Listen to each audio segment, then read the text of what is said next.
안녕하세요. 시지푸스의 책방지기입니다. 오늘은 딱따구리 그레이트 북스 돈키호테 편을 소개해 드리려고 하는데요. 돈키호테를 쓴 작가 미겔 데 세르반테스는 1547년 스페인에서 태어났습니다. 원제목은 재치 넘치는 시골 귀족 돈키호테 라만차라고 했는데요. 돈키호테는 전편과 후편 두 편으로 되어 있습니다. 전편이 1605년, 후편은 11년 뒤인 1616년에 발표가 되었는데요. 딱따구리 그레이트 북스의 돈키호테는 원작의 내용을 읽기 쉽고 재미있도록 간추려서 출판했다고 합니다. 작가는 돈키호테를 그 당시에 유행했던 기사도 소설을 조롱하기 위한 작품으로 썼다고 알려져 있는데요. 돈키호테는 스페인 라만차의 귀족 케사도라는 인물이 기사 이야기 책에 심취해서 나중에는 본인을 떠돌이 기사로 착각하며 모험을 시작하며 겪는 에피소드로 구성되어 있는데요. 오늘은 이 중 횃불을 든 도깨비 편을 낭독해 드리도록 하겠습니다. 그럼 저와 함께 돈키호테를 만나러 가보실까요? 횃불을 든 도깨비. 주막집에서 겪은 이야기를 하며 얼마를 가니 양떼가 우는 소리가 들려왔다. 산초, 너에겐 저 소리가 안 들리느냐? 말이 우는 소리, 나팔 소리, 북치는 소리까지 들려오는데 돈키호테가 발을 멈추고 말했다. 어디서 그런 소리가 들립니까? 내 귀에 들리는 것은 양떼들의 울음소리뿐인데요. 산초는 이상하다는 듯이 말했다. 산초의 말이 옳았다. 그 근처에 양떼들이 와 있었다. 또 겁을 내는구나 산초 하고 돈키호테가 말했다. 모든 것을 있는 그대로 보고 들어야지 겁부터 먼저 내니 제대로 들을 수 있겠나. 그렇게 무서우면 내게 맡기고 저만큼 가 있거라. 나 혼자서라도 거뜬히 해치울 수 있다. 그렇게 말하더니 창을 옆에 끼고 언덕 아래로 손살같이 달려갔다. 산초가 허둥대며 소리쳤다. 가지 마세요 돈키호테님. 그 소리는 틀림없이 양떼들의 울음소리입니다. 어디에 무엇이 있다고 그럽니까? 그렇게 소리쳐도 돈키호테는 되돌아오지 않았다. 오히려 큰 소리를 지르며 더욱 빨리 달려갔다. 여러분 보시오. 이 비할 바 없이 용감한 돈키호테가 여러분의 적장을 어떻게 쓰러뜨리는가 똑똑히 보시오. 이렇게 외치며 양떼 사이로 뛰어든 그는 정말 적군을 창으로 찌르듯 무서운 기세로 양들을 찌르기 시작했다. 양떼를 몰고 온 목동들은 소리를 질러 말리려고 했다. 그러나 전혀 효과가 없자 주먹만한 돌을 돈키호테에게 던졌다. 하지만 돈키호테는 돌이 날아오건 말건 거들떠 보지도 않고 이리 뛰고 저리 뛰며 더 크게 소리쳤다. 이 버릇없는 놈, 어서 썩 나오지 못할까. 나는 너의 잘못을 벌하려는 용감한 기사이니라. 이때 달걀만한 조약돌이 날아와 기사의 옆구리에 맞자 갈비뼈가 2대 부러졌다.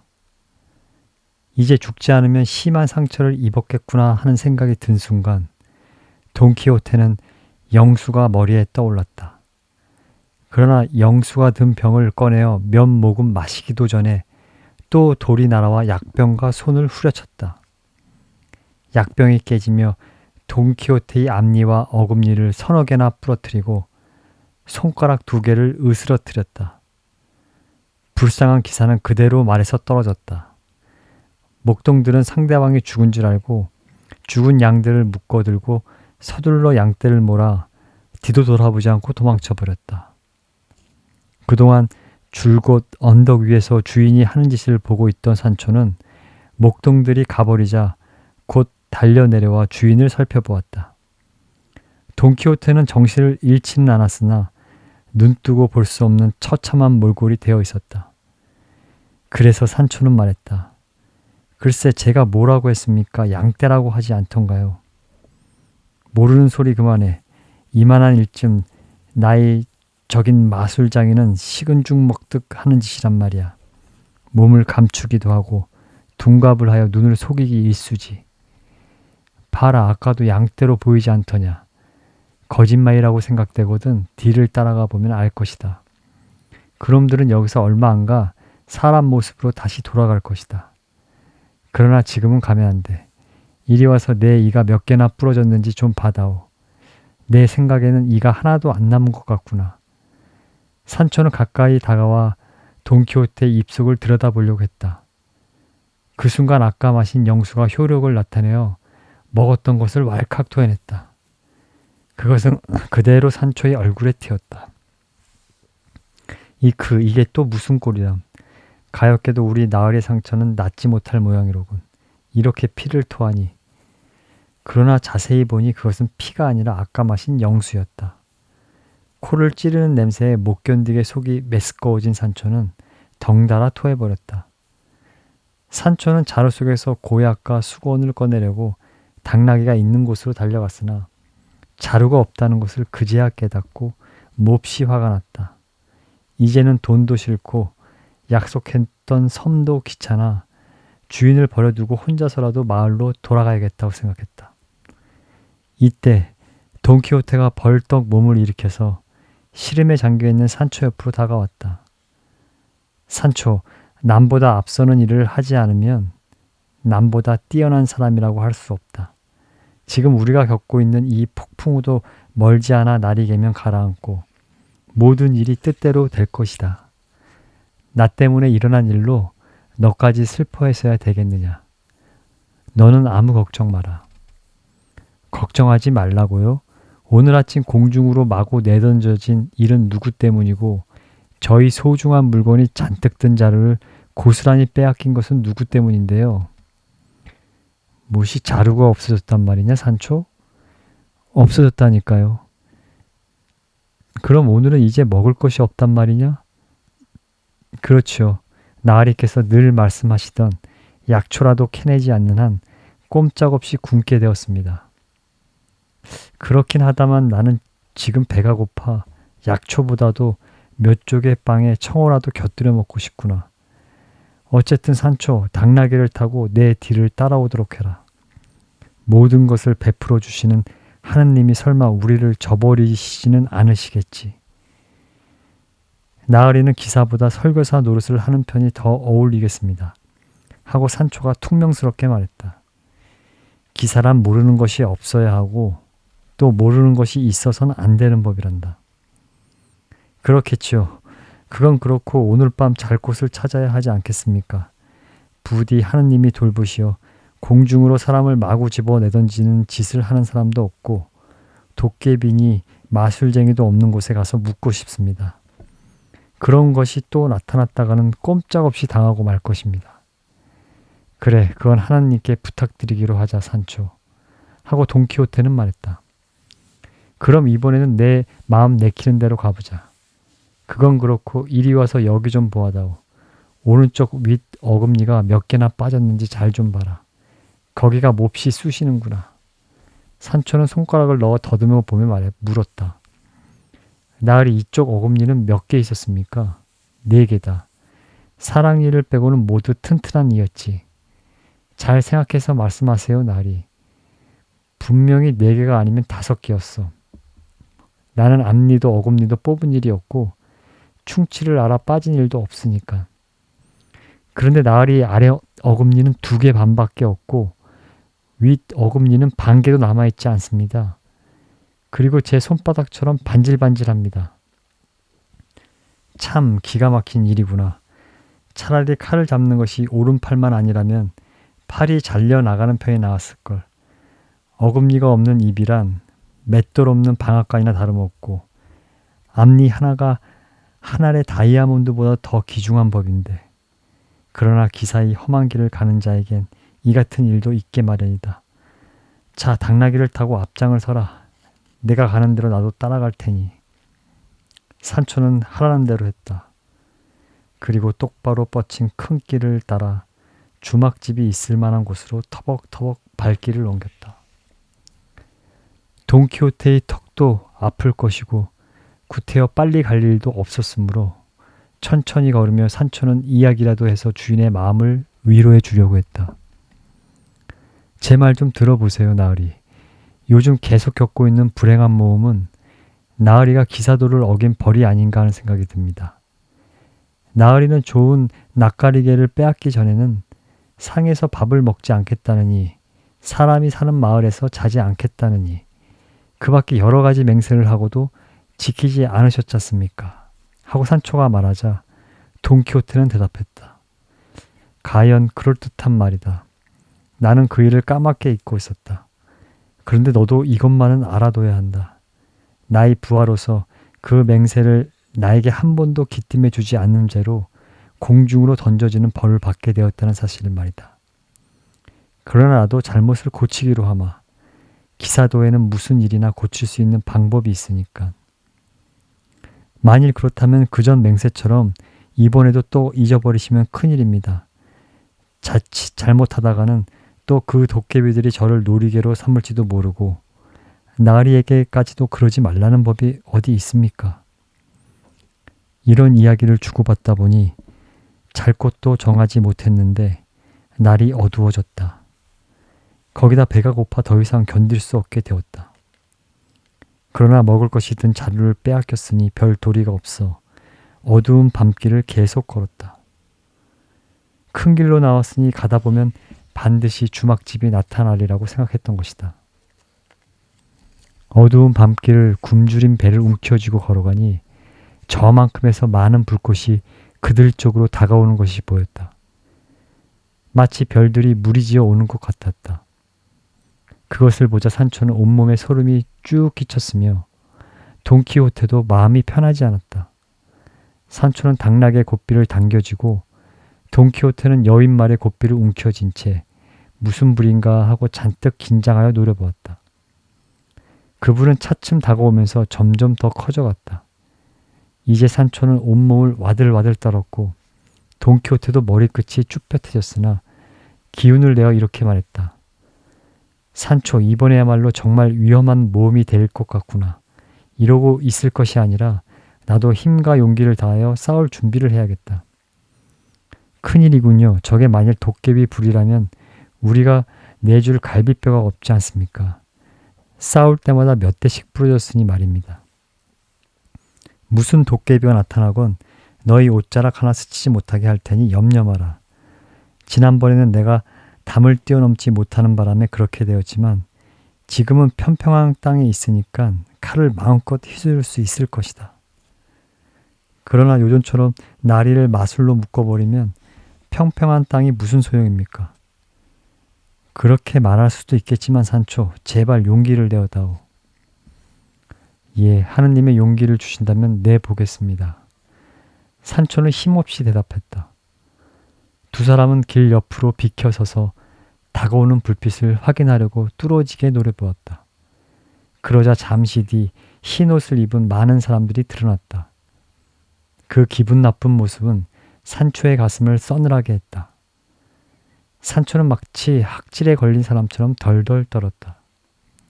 이윽고 그 사람들의 모습이 뚜렷해졌다. 그들은 노새를 탄 흰 옷차림의 사람들로 20명가량 손에 횃불을 들었으며 그 뒤에는 검은 천을 씌운 가마 모양의 마차가 따르고 있었다. 마차 뒤에는 노새의 발목까지 닿을 듯한 검은 상복을 입은 6명의 남자가 노새를 타고 따르고 있었다. 흰옷을 입은 사람들은 나직히 구슬픈 목소리로 무언가를 대내고 있었다. 이런 시간에 이런 벌판에서 벌어진 이 개상한 광경은 산초는 말할 것도 없고 그의 주인까지도 무서움에 떨게 했다. 산초는 벌써 제정신이 아니었다. 그 순간 돈키호테는 책 속에서 읽은 어떤 모험이 떠올랐다. 이 가마는 다쳤거나 죽은 기사가 들어있는 관이 틀림없고 그 원수는 자기가 갚아야 될 것이라고 믿게 되었다. 그래서 창을 옆에 끼고 안장 위에 똑바로 자세를 고쳐 앉은 다음 늠름하게 길 한가운데로 나가 딱 버티고 섰다. 그리고 흰 옷 입은 사람들이 가까이 오자 큰 소리로 말했다. 거기 오는 기사 여러분, 아니 뭘 하는 분이든 그 자리에 서시오. 그리고 그대들이 어떤 사람인지, 또 어디에서 와서 어디로 가는지, 그 간에는 무엇이 들어있는지 말하시오. 보아하니 여러분들은 무언가 나쁜 일을 했거나 아니면 나쁜 일을 당했거나 한 것 같으니 자세히 말해보시오. 우리는 갈 길이 바쁜 사람들입니다. 그리고 주막집도 멀리 떨어져 있으니 여기서 꾸물거리고 있을 수 없습니다. 하고 그중 한 사람이 대답했다. 그리고 곧 지나쳐 가려 했으므로 돈키호테는 그 태도에 화가 치밀었다. 그래서 손으로 노새의 재갈을 누르며 말했다. 서라면 서시오. 그리고 내 물음에 대답하시오. 만일 아무 대답도 할 수 없으면 나와 싸울 각오를 하시오. 노새는 재갈을 잡히자 깜짝 놀라 뒷발로 곰도 서버려 타고 있던 사람이 그대로 떨어지고 말았다. 한 마부가 이를 보고 돈키호테에게 덤벼들었다. 기사는 화를 벌컥 내며 창으로 흰 상복을 입은 사람을 공격하여 땅바닥에 쓰러뜨렸다. 그리고 이리저리 말을 몰며 나머지 사람들을 위협했다. 로신한테가 어찌나 재빠르게 움직이는지 마치 날개가 돋친 것 같았고 기사의 움직임도 훌륭했다. 흰 옷 차림의 사람들은 모두 마음이 약하고 무기도 갖추고 있지 않았기 때문에 곧 횃불을 휘두르며 들판으로 흩어져 도망쳐 버렸다. 돈키호테는 마음껏 말을 달리며 그들을 모두 쫓아버렸다. 그 사람들은 돈키호테를 사람이 아니라 가마에 든 시체를 빼앗으러 온 악마로 생각했던 것이다. 산초는 주인의 활약을 보고 감탄하여 이렇게 중얼거렸다. 정말 우리 주인은 용감하고 기운이 센 분이다. 맨 먼저 당락에서 떨어진 사나이 옆에 횃불이 하나 떨어져 타고 있었으므로 돈키호테는 그 사나이를 볼 수 있었다. 그는 가까이 다가가 창끝을 얼굴에 대고 항복하지 않으면 찔러 죽이겠다고 위협했다. 그러자 그 사나이는 말했다. 벌써 항복한 셈이 아닙니까? 한쪽 다리가 부러져 꼼짝도 할 수 없으니 말입니다. 제발 그리스도교를 믿는 분이시라면 나를 죽이지 마십시오. 나는 성직자입니다. 그렇다면 교회에 계신 분인 모양인데 대체 누가 이런 곳까지 데리고 왔단 말이오? 누구냐고요? 나의 불행이 데리고 왔죠. 내가 물은 말에 만족스러운 대답을 하지 않는다면 더 큰 불행이 닥칠 것이오. 그렇다면 이야기하지요.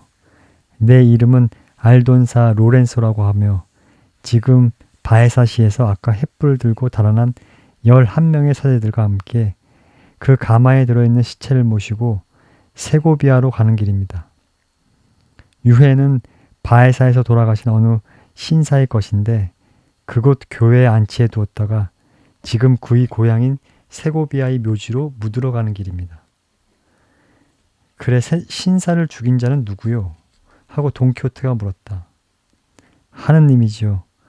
패스트에 걸려 세상을 떠났으니까요. 그래요? 그렇다면 복수할 일이 없어졌으니 내가 할 일도 없어진 셈이군요. 나는 라만차의 기사 돈키호테라는 사람으로 온 나라를 돌아다니며 옳지 못한 일을 바로잡는 것이 나의 임무랍니다. 옳지 못한 일을 바로잡는다는 말은 이해가 안 가는군요. 당신은 이렇게 내 다리를 부러뜨려 놓지 않았습니까? 말하자면 고든 것을 일부러 구부려 놓았단 말입니다. 성직자는 이렇게 말했다. 일이란 항상 뜻대로 될 수만은 없소. 잘못은 이런 한밤중에 당신네들이 흰옷에 횃불을 들고 마치 도깨비처럼 나타난 데 있습니다. 그러니 내가 잘못 생각할 수밖에 더 있겠소. 하고 돈키호테는 말했다. 그래 이건 내 운명이라 하더라도 노새 밑에 깔린 내 한쪽 다리를 좀 꺼내 주십시오. 한쪽 다리가 등자와 안장 사이에 끼어 있습니다. 그렇다면 진작 말하지 그랬소. 돈키호테는 그렇게 말하며 산초를 불렀으나 산초는 올 생각을 하지 않았다. 왜냐하면 그들이 끌고 온 먹을 것을 가득 실은 노새의 짐을 내리기에 정신이 없었기 때문이다. 상추는 외투를 보자기 대신 펴놓고 먹을 것을 잔뜩 싼 다음 당나귀 등에 실더니 그제야 주인 옆으로 다가왔다. 그리고 성직자를 일으켜 노새 위에 태우고는 횃불을 지어주었다. 돈키호테는 그에게 얼른 일행의 뒤를 따라가라고 하며 어쩔 수 없는 일이긴 했지만 나를 대신해서 사과의 말씀을 전해달라고 부탁까지 했다. 산초도 옆에서 한마디 거들었다. 만일 그 어른들이 이 용감한 기사가 누구였는지 알고 싶어 하시거든 그분은 세상에 이름난 라만차의 돈키호테, 별명은 찡그린 얼굴의 기사라고 말씀해 주십시오. 이리하여 성직자가 떠나자 돈키호테는 산초를 돌아보고 왜 하필이면 자기를 찡그린 얼굴의 기사라고 했느냐고 물었다. 아까 햇불빛에 나으리 얼굴을 자세히 보니 전에 보던 얼굴과는 딴판으로 무서운 얼굴이었습니다. 싸우느라고 필요한 탓인지 아니면 이가 빠져서 그런지 모르겠습니다만 기사는 가마 속에 든 시체가 뼈인지 시체인지를 확인해보고 싶어졌다. 그러나 산초는 이렇게 말하며 말렸다. 나으리 제가 보기에 이번 모험은 다행히도 무사히 해치운 것 같습니다. 그러나 그 사람들이 우리가 두 사람이라는 것을 알고 다시 쳐들어오지 말라는 법이 어디 있습니까? 배도 고프니 어서 이 자리를 떠나는 것이 좋겠습니다. 그렇게 말하며 말꽃비를 잡고 앞장섰다. 주인도 산초의 말이 옳다고 생각되었으므로 아무 대꾸도 하지 않고 그 뒤를 따랐다. 두 언덕 사이를 한참 걸어가니 골짜기로 빠져나왔다. 거기서 두 사람은 말에서 내렸다. 산초는 당나귀 등에서 짐을 내려 펴놓았다. 두 사람은 풀밭을 뒹굴며 아침, 점심, 저녁을 한꺼번에 먹어주었다. 산초가 외투에 싸가지고 온 음식을 배불리 먹은 것이다. 그러나 포도주는 고사하고 입술을 적실 물도 없었다. 목이 타서 애를 쓰다 산초는 문득 그들이 있는 풀밭이 유난히 부드럽고 파랗다는 것을 알았다.